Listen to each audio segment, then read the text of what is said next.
Recovery is stupendous. Achievable. Hope. Freedom. Freedom. Empowering. It's unique to everyone. The journey, not a destination. Getting a new lease on life. Finding restoration after you fall down. Recovery is having the freedom to enjoy life. For me, it was finding a way to really love myself. My recovery is possible in part because of my own sense of purpose. Okay, welcome to Montana's Peer Network podcast. Welcome to February 2019. We've been away for a little bit. We haven't done one since the end of last year. Welcome, and thanks for tuning in. I am Jim Hajny, Executive Director of Montana's Peer Network, and today I have with me Andi, who, let's see, I think we did a podcast back in the fall, but we don't hear from Andi a whole lot, and I'm super excited to have her on today for the podcast. Andi, introduce yourself here. Thanks, Jim. I'm the social media coordinator for Montana's Peer Network, located up in north central Montana. I've just finished my first year with MPN, and it's been a great year working with this organization. So we're glad. Yeah, and it's like I said, I'm super excited to have you on. Andi is the one who handles all our social media, so obviously you're listening to a podcast, Facebook and the website and Twitter and webinars. I mean, all that techie stuff is Andi's domain, and so we are grateful for that because it's a lot of work. Yeah, it's more than I thought it would be. But it's great fun. I love seeing all of the comments and really getting involved with people. Yeah, and the Pulse. I forgot to mention the Peer Support Pulse, the weekly e-newsletter. Forgot to mention that. That's a change we made as we began phasing out last year the paper newsletter and sending out the Pulse to members. And yeah, it's great. I like it every week. Yeah, it's a better way to get information out there timely as opposed to the monthly newsletter that we were doing before. Yeah, and I think the like you said, the timeliness. It's more, if something's going on, we can throw it right in and get the word out pretty quickly, as opposed to having to wait until the next month or a couple weeks to do a paper version. So. Yeah, that's great.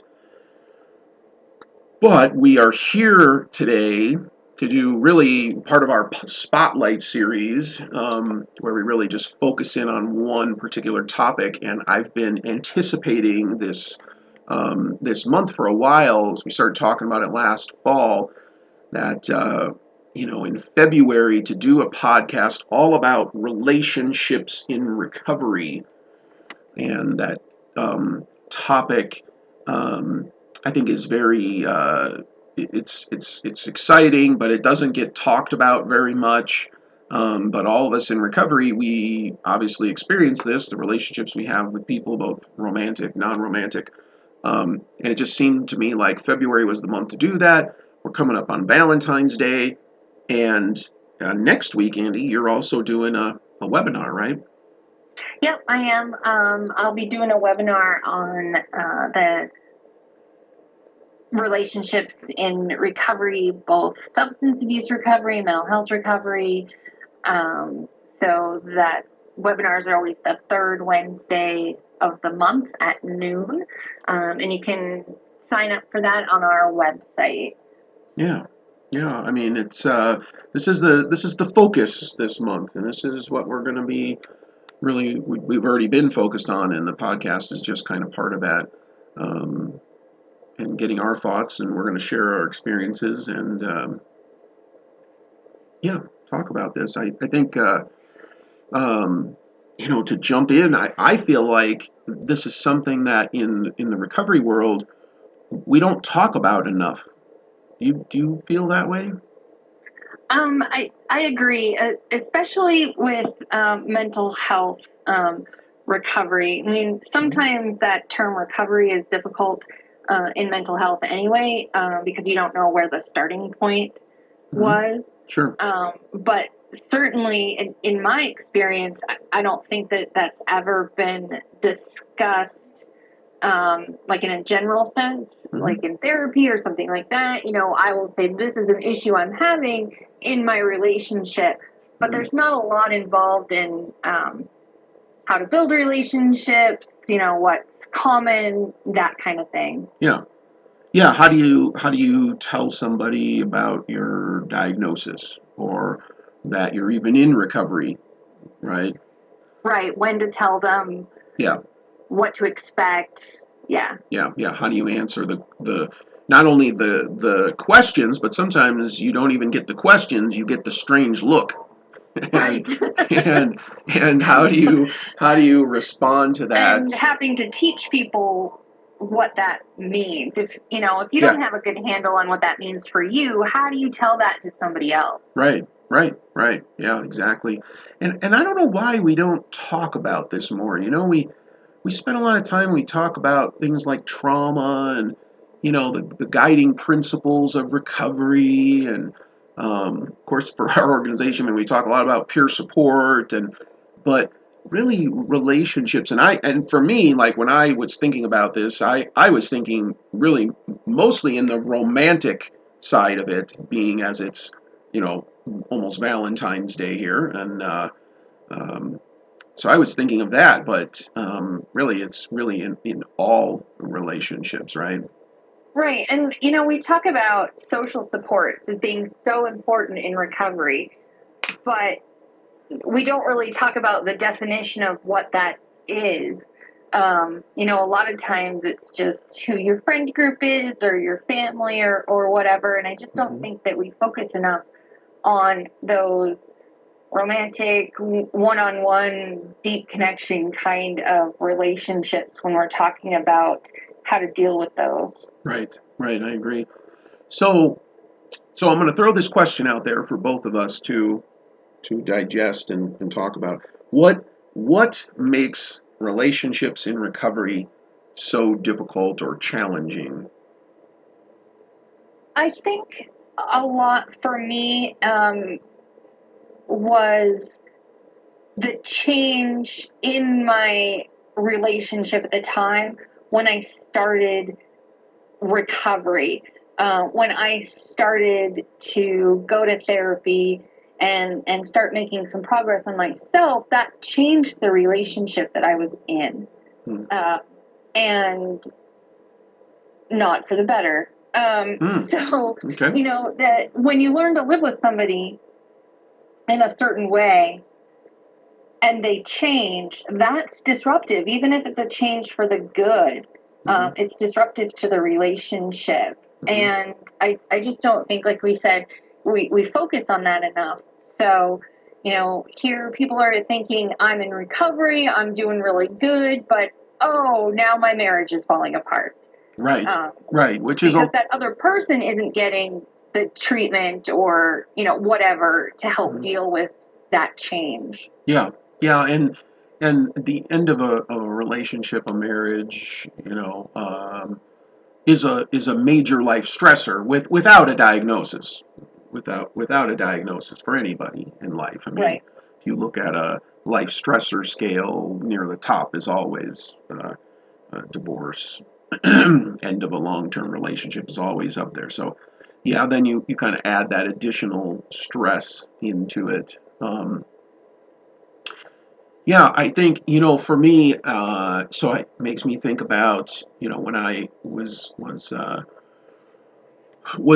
getting divorced, and it was like, oh man, how do I go back out into the world and date and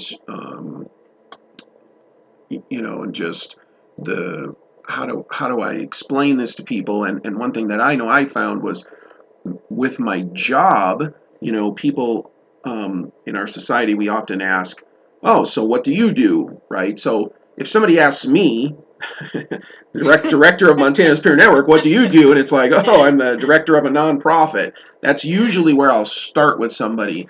And then if they're truly interested, they'll say, oh, what nonprofit? Then you get to say, oh, Montana's Peer Network. And then I have to make a decision in that, in that split second. Do I elaborate into we're a recovery organization, or do I again kind of cut it off right there and always feel this anxiety? Because then inevitably, if you say it's a recovery organization, they say, oh, what got you interested in that? which opens up the whole door to, well, I'm in recovery and, had all kinds of challenges in my life, right? And, and well, so... I think the word recovery is difficult for some people who aren't within this system because it's generally associated with substance abuse. And so when you say recovery, that's what people think is you've had a substance abuse problem. And for a lot of us, that's not actually the truth. And so then you have to explain what recovery is. On top of that. Yeah. Oh, yeah, for sure. For sure. That's the very next question. It's like, oh, recovery. What kind of recovery? And it's like, oh, okay, well, there's mental health recovery, there's trauma recovery, there's substance use, there's, it could be any of these things, Yeah, no, it really, I found it really challenging, and I'll share this experience I had. So I made a decision that I was going to try online dating, and some people might not know this about me. So I met my current wife on eHarmony, and I made this very conscious decision that I wanted to try online dating because I felt like I could screen people a little better, right? Right. And I wouldn't have to constantly explain that whole thing that I just said, right?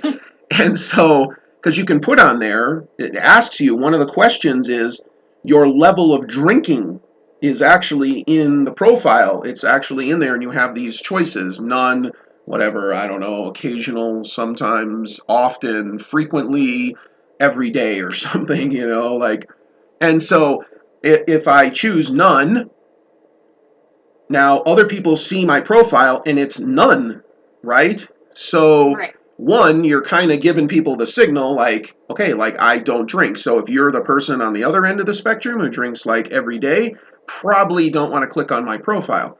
But, so I put my thing in, and then it collates here's the matches for you, and I think I had, 2 matches.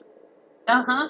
And I went, oh my gosh, and then it said, try expanding, to 300 miles away. And I'm thinking, 300 miles? So you expand to 300 miles and now you have 25 people. And I'm like, what?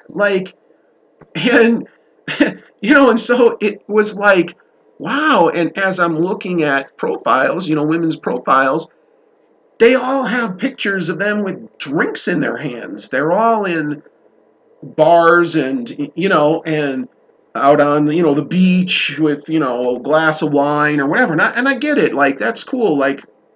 No judgments, but it was wow, it was a reminder of how much things like alcohol are embedded in our society and how it's wow, and so I really felt at a huge disadvantage going online, and it was man, it was the pool was small, if I'm going to meet someone who doesn't drink, because I think that's the first way I searched it was someone else who doesn't drink, the pool was so tiny. So do I up it, do I bump that up? And so I ended up doing that, but then that creates a whole new set of decisions you have to make is, are you going to be in a relationship with somebody who who does drink, and are they going to be okay with you not drinking, and are you going to be okay with them sometimes drinking, right? Right. And even at before it gets to that point, where do you go for a first date? Well, absolutely, because I'm still looking at the profiles. Like I haven't even emailed them yet, and I'm weighing out all these things, and then I'm thinking, that's only the drinking side of my life. Right. I have the mental health side of my life, and for me, I know.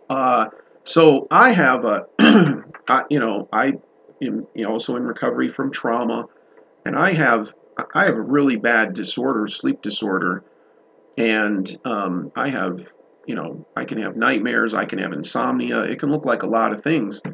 Well, even once you start dating somebody, and if you're sexually active with them, I mean, at some point you're going to be in bed with them, you're going to fall asleep.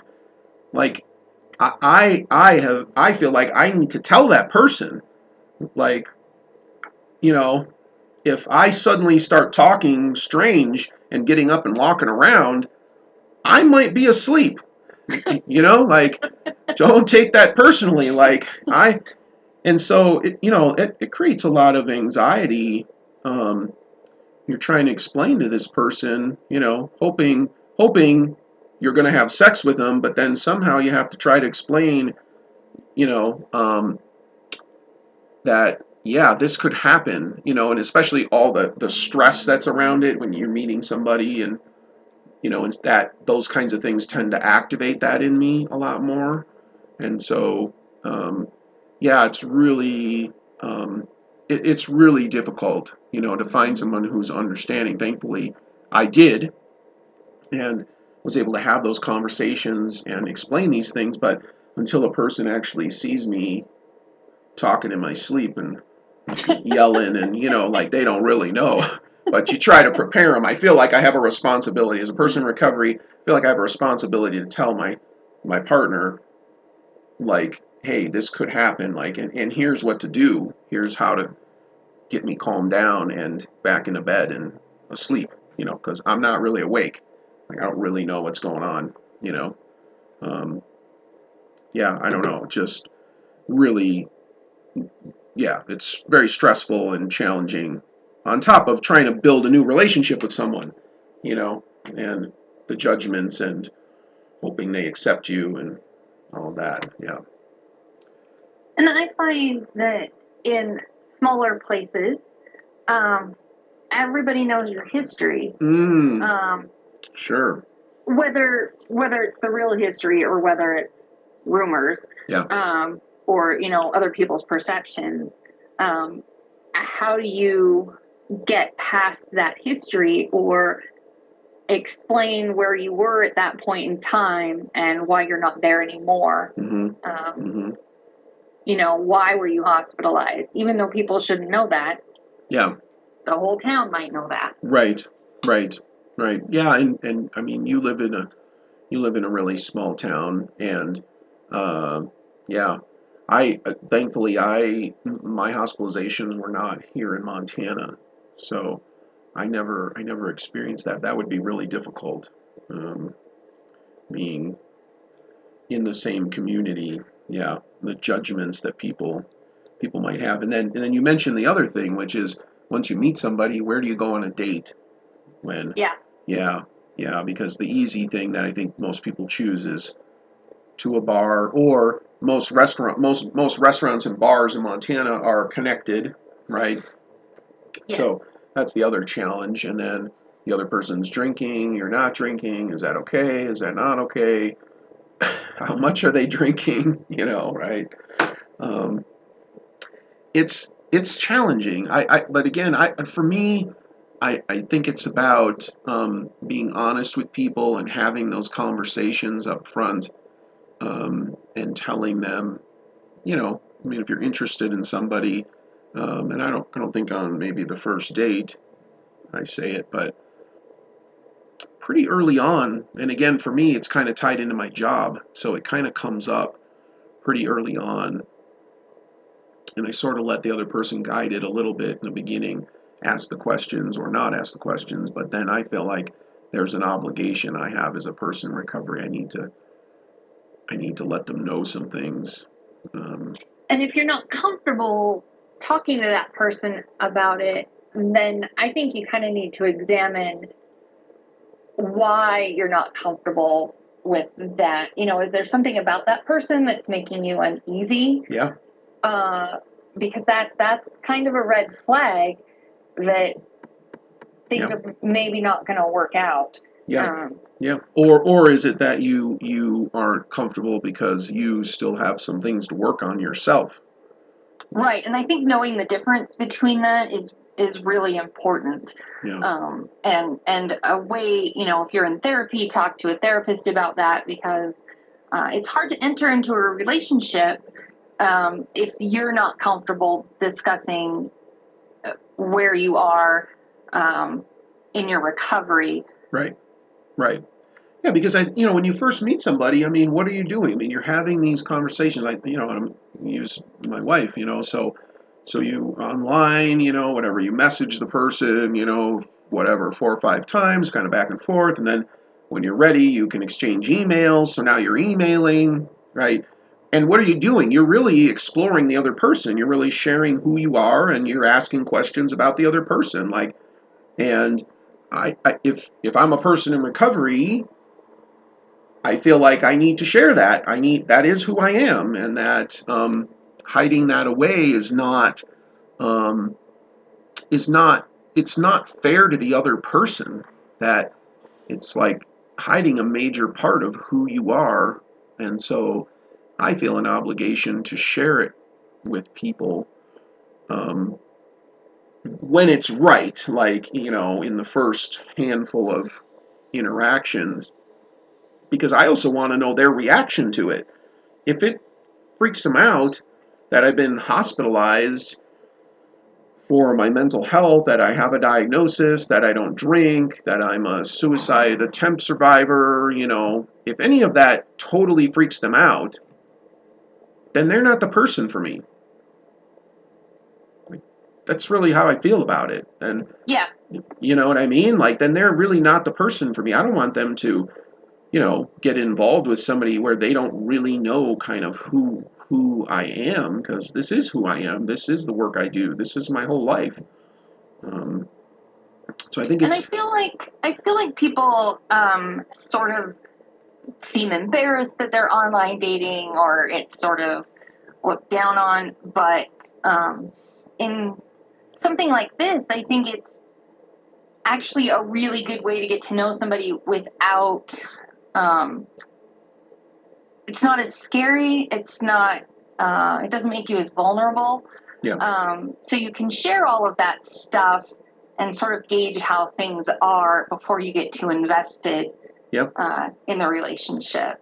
Absolutely. I mean, hey, it's the 21st century, man. We're on our phones all the time. We got apps, and we got chat and video, and I mean, I wasn't hesitant with the taboo of dating online, because I agree with what you said. I think it's a way to kind of screen and protect yourself, and you get to find out a lot about the other person with just reviewing profiles and a couple of messages and a couple of emails. You find out a whole lot about them, and that's great. You're not going to do that out in the real world if you have to invest in a date and go on a date and then you're face to face with the person. I think you find out so much more online about each other. Yeah, I feel like people are more honest that way than, when you're face to face with somebody and you don't want to hurt their feelings, or you're anxious because you're in a social situation that you're not comfortable with, and so you don't talk as much. Right. Yeah. No, I think you're right. I mean, I think you're right on there. I haven't looked this up, but it makes me think about. I wonder if there's a online dating service for people in recovery.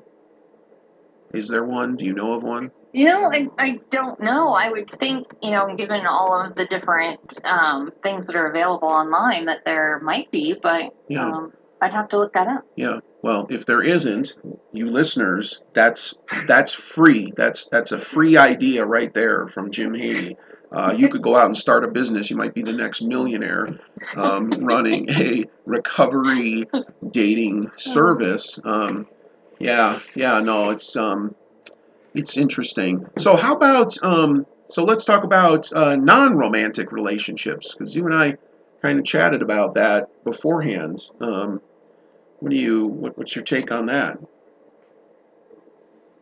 Well, like with my kids, I have some guilt over the way that I was before I entered recovery, and I think that's pretty common, whether it's mental illness or substance use or, whatever. I mean, you don't even have to have one of those to have guilt over the way you raise your kids. I think everybody has some of that. But it absolutely, it has changed my relationships. And the one thing that I really regret is that my oldest kid did not get the same mom as my youngest. Oh. That and it's not like my children are really suffering and they're productive and the oldest ones are in college, and all of that. There's nothing significant that's going on, although the oldest shares my diagnosis, and so that's kind of a struggle. There's a genetic component which I shouldn't feel guilty about, but I do. That kind of stuff. But as I keep working on my recovery, I feel like I'm better equipped to help her specifically through hers, and to say, yeah, I experienced that too, or, you know what, I've never experienced that. Maybe you need to talk to somebody about that specifically. Sure. And for her, we've talked a lot about panic attacks and, how she's dealing with a romantic relationship and how that person is reacting to her. Which has been great for me, to see it from that direction, I guess. Yeah.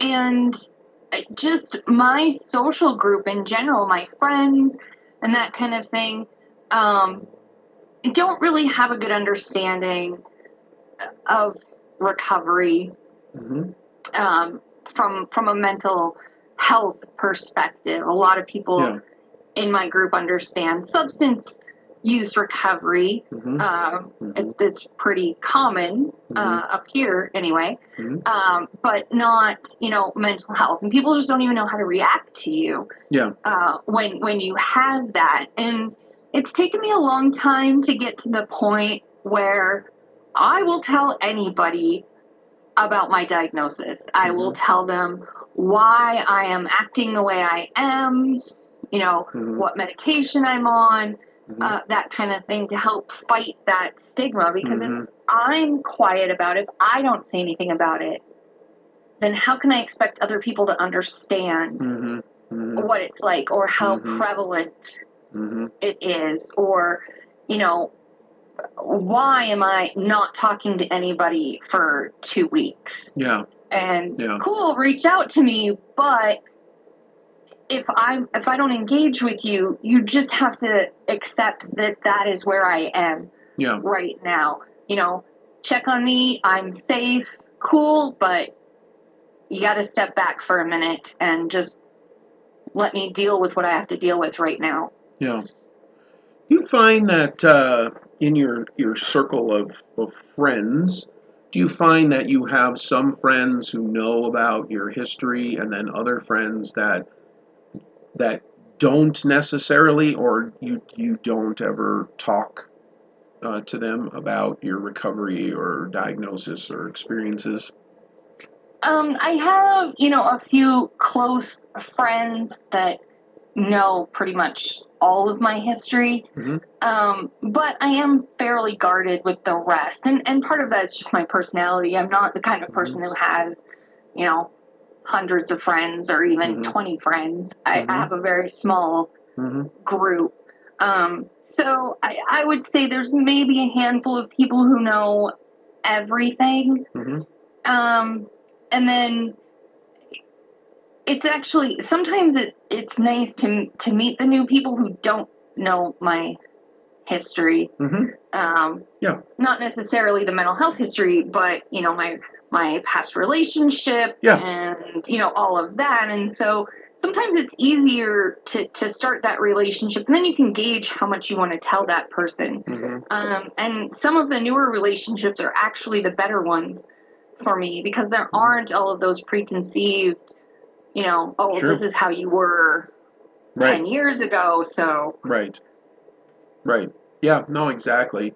Yeah, I mean, I find that too, and you know, for me, I think of relevance. You know, is this really relevant to, does my neighbor, you know, really need to know, like, you know, because people ask what you do, again, you know, right? They're going to ask, what do you do? So tell them what I do, but if they don't ask any other questions, I tend to not go into in-depth and go any further, because I don't know that it's relevant to, you know, hey, can I borrow your ladder? You know what I mean? Like, I don't know if it's really relevant in that, like, hey, how's it going? Where you just kind of shoot the breeze for a while.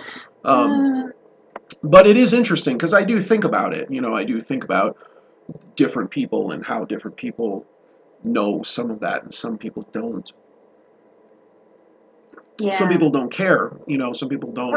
Some people just, quite frankly, don't care. They're so wrapped up in their own lives that it doesn't really matter. So let's remind folks about the webinar. Let's pitch that again. The webinar is February 20th. That's a Wednesday at noon. And you can always find all of our webinars on our website, mtpeernetwork.org. And under the heading, what we offer is Peer Support Talks webinars. And so there's the whole list. I think we've got 6 months worth of topics loaded up there right now. And those are really interactive webinars. We ask a lot of questions. We want people's input. So it's not just, let's look at these slides and I'm going to talk about it for an hour. We really like to get people, find out what their experiences are. I mean, we're talking about peer support, and the peers, you know, we need to support each other and provide information to each other, not just those of us who work for MPN. Exactly. Yeah, please, if you haven't already checked out the webinars, please do. They're really good. Lots of good dialogue, lots of good conversations. And again, this one's going to be on relationships in recovery. So if you found the podcast first, you get that one, or maybe you already attended the webinar when you're listening to this one. But I think this is something that we need to talk more about in those of us in recovery. We need to talk about the challenges with relationships. So if you're listening to this and you have any feedback, you can certainly go on any of our social media outlets and post something up, post up some comments. You can post them here on SoundCloud, or you can get in touch with us. My email is jim at mtpeernetwork.org.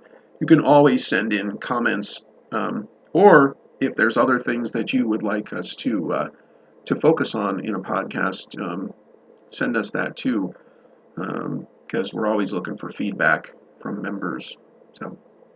And something that we just started in the last couple of weeks was we've created a how-to video series on YouTube now, in addition to all the other videos that we have up there. So you can check that out. Yeah, some really great information there. Exactly. So, yeah, how-to videos, super popular. So, so we're just about out of time. And Andy, I'm wondering if there's any last things that you want to say to the listeners.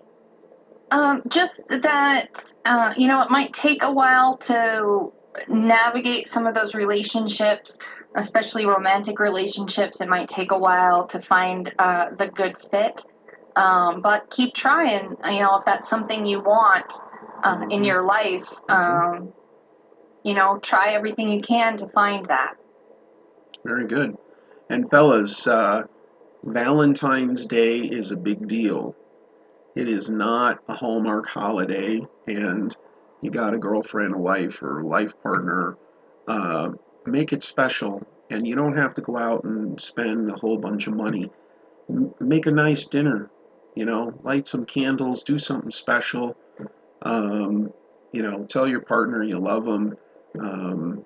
This is the 1 month a year when, it's February. We can focus on love for 1 month out of the year in our busy, busy lives. And I think if we had more love and compassion in the world in general, we'd probably have a lot less problems and, maybe get along a heck of a lot better. And so in my own life, it's something that I really focus on and try to make it really, really special for my wife, and just focus in on her a little bit more this time of year than maybe I do the rest of the year. And I think it pays off in the long run, and we have a better relationship for it, and she feels better about herself and about us, and I feel better also. So with that, I guess it's time to sign off. So thank you, Andy, for coming on. This was great. This was a really great conversation. And I'm hoping you will come on and do some other podcasts in the future. Absolutely. Thanks for having me. Yeah. And thank you to all the listeners, all the MPN listeners out there. There's some other podcasts that you can tune into. Just because they're older, they're still good. They're still relevant. We try to do a lot of variety, have different guests on, pick different topics. So click on some other ones. And thanks so much for tuning in. And we will catch you next time. Happy February. Happy Valentine's Day. And thanks so much. Bye-bye.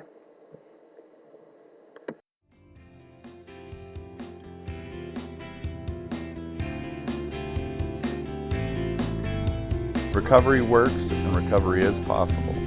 Recovery works and recovery is possible. Recovery works, recovery is possible. Recovery is possible. Recovery works and recovery is possible. Recovery works and recovery is possible. Recovery works and recovery is possible. Recovery is possible.